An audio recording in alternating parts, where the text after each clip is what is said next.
The foundation where Thibs became Thibs. Tom Thibodeau, you know the name, they call him Thibs. He is a basketball lifer through and through. His primary role? Coaching, winning, demanding every ounce of effort. He's been a fixture in the NBA for decades, a man synonymous with hard-nosed basketball. His journey started small, but his impact became huge. He didn't just stumble into coaching greatness, no sir. He earned it every step of the way with grit and pure determination. This man lives and breathes the game. His coaching odyssey began at Salem State, not exactly the bright lights of the NBA, but this is where the foundation was laid. He started as an assistant coach in 1981. Then he became the head coach in 1984. Think about that. He was learning, grinding, shaping his philosophy. He even got his master's degree in counseling there. He wasn't just teaching X's and O's, he was learning how to reach people, how to motivate, how to build something from the ground up. That's Thibs for you. After Salem State, he moved to Harvard in 1985, an assistant coach for 4 seasons. Ivy League, a different environment, but the goal remained the same. Excellence. He was honing his craft, preparing for the bigger stages. Then came the NBA call. The Minnesota Timberwolves, an expansion team, in 1989. He was an assistant coach there, learning the pro game, seeing what it takes to build from scratch in the toughest league in the world. He then worked as an advanced scout for the Seattle Supersonics, always studying, always learning. His journey continued. He was an assistant for the San Antonio Spurs from 1992 to 1994. He worked under several coaches there, Jerry Tarkanian, Rex Hughes, John Lucas. Each one offered a different perspective, a chance to soak up more knowledge. Then, he joined John Lucas again, this time with the Philadelphia 76ers, from 1994 to 1996. He was paying his dues. He was building his reputation. He was becoming the defensive guru we know today. It was all part of the process, the relentless pursuit of coaching mastery. Building walls, the defensive mastermind emerges. Then came his first stint with the New York Knicks, from 1996 to 2003. He was an assistant coach under Jeff Van Gundy, another taskmaster, another defensive mind. They were kindred spirits, you could say. And what did they do? They built a defensive juggernaut. They set an NBA record back then, holding 33 straight opponents under 100 points in the 2000-01 season. Are you kidding me? That's Thibodeau basketball, that's the standard he set. He was making his mark. Loud and clear. After New York, he went to the Houston Rockets. From 2003 to 2007, he was an assistant coach there too. And his defensive strategies, they were legendary. People around the league were taking notice. He worked with incredible talent, players like Ming. He wasn't just a screamer, he was a teacher, a brilliant defensive tactician. He knew how to get players to buy in, to play with that relentless energy. That's the Thibs effect. He was building something special, his reputation was soaring. And then, Boston, the Boston Celtics. From 2007 to 2010, this is where it all came together. He was their defensive coach, their defensive architect. And what happened?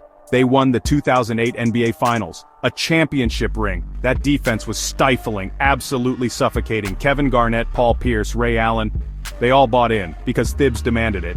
And he showed them the way. That Celtics team was a defensive masterpiece, a testament to his genius. The success didn't stop there. The Celtics reached the NBA Finals again in 2010. They were a powerhouse. And Thibodeau's defense was the backbone, the absolute key to their dominance.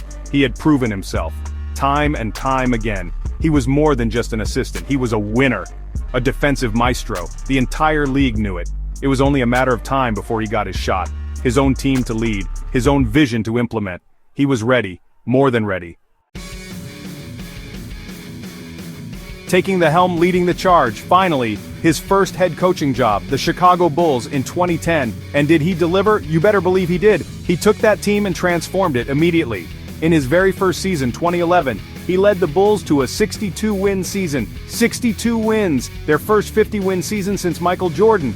And what did they give him? NBA Coach of the Year. That's how you make an entrance. He wasn't just a good coach, he was an elite coach right out of the gate. He had a young Derrick Rose, and under Thibs, Rose became the youngest MVP in NBA history. That's not a coincidence, that's coaching, that's development. He got the best out of his players. Joakim Noah became a Defensive Player of the Year under him. He made them believe. He made them work. He became the fastest coach in NBA history to reach 100 career victories, 100 wins, faster than anyone. That tells you everything you need to know. The man was born to lead. After Chicago, he took on another challenge, the Minnesota Timberwolves, in 2016. He wasn't just the head coach, he was the president of basketball operations too. He had the keys to the kingdom. And what did he do? He led that team to its first playoff appearance in 14 years. 14 long years. He broke the drought. He brought hope back to Minnesota. He showed once again that he could turn things around, that he could build a winning culture even in the toughest situations. And let's not forget his work with USA Basketball. He was an assistant coach for the national team from 2013 to 2016, working with Coach K, working with the best players in the world. And what did they do? They won gold. Gold at the 2014 FIBA World Cup, gold at the 2016 Olympic Games. He was part of that success, adding to his incredible resume. This man knows basketball at every single level, international, professional, collegiate. He's seen it all, he's done it all. Broadway revival and a stunning exit. Then a return to the Big Apple, the New York Knicks. In 2020, the franchise was down, way down. They needed a savior. They needed Thibs. And he came in and did what Thibs does. He changed the culture. He demanded accountability. He brought back that defensive grit. And in his very first season, 2021, he led the Knicks to the playoffs and won Coach of the Year again. His second time. The man is a miracle worker. He brought relevance back to Madison Square Garden. The journey with the Knicks continued to ascend. Just this past season, 2025, he coached them to the Eastern Conference Finals, their first appearance in 25 long years, a quarter of a century. The Garden was electric, the city was buzzing. They battled, they fought, they left it all on the floor. That is the Tom Thibodeau way. He had them playing with incredible heart, incredible passion. He had them believing they could beat anyone, and they almost did. It was a remarkable run. But then, the news. Just yesterday, June 3rd, 2025, the New York Knicks fired Tom Thibodeau, fired him, after leading them to the Eastern Conference Finals. After all that success, it's shocking, it's stunning, it makes you scratch your head. How does this happen? This is the brutal business of basketball, folks. Sometimes, success isn't enough. Sometimes there are things behind the scenes we don't see. But what a way for that chapter to end. Unbelievable. Despite this shocking turn, his legacy is secure. Tom Thibodeau is a coaching legend. His dedication to basketball is unparalleled. Some call it an obsession. He eats, sleeps, and breathes this game.